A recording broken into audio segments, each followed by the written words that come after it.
Hello नमस्कार। म चाहिँ आज तपाईहरुलाई यो नर्मल फिक्स गरेको साडी सिम्पल मुजा मात्र बनाएको साडी कसरी लाउने भनेर त्यो सिकाउन गइरहेको छु।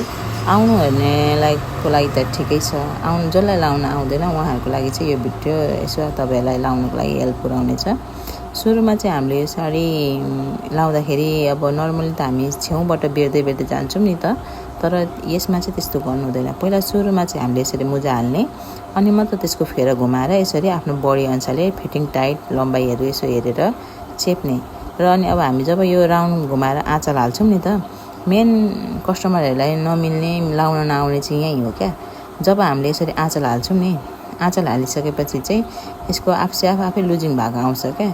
लुजिङ भाग आइसकेपछि अब आँचल माथि तान्दा पनि धेरै लामो आँचल हुने, अब त्यतिकै छोड्दा पनि यसरी यो लुजिङ भाग देखिने। कस्तो नमिल्ने साडी, मेरो पैसा मात्र गयो। बनाउन दिएको थिए बुटिकमा, टेलरमा बनाउँदा बिगार्दियो मेरो साडी भन्ने जस्तो लाग्छ भने चाहिँ तपाईहरुले गलत बुझिराख्नु भएको छ।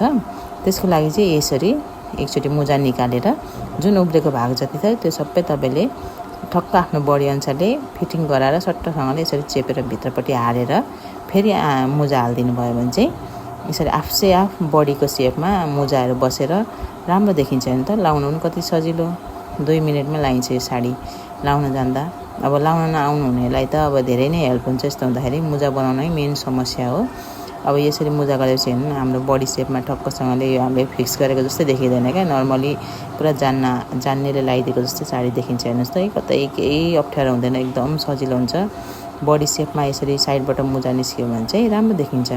त्यो भएकोले गर्दा तपाईहरुलाई लाउन नआएर चाहिँ त्यस्तो बिग्रेको जस्तो लागेको। मेरो भिडियोबाट यसो तपाईहरुलाई लाउन हेल्प हुन्छ भनेर मैले यो भिडियो बनाइदिएको छु।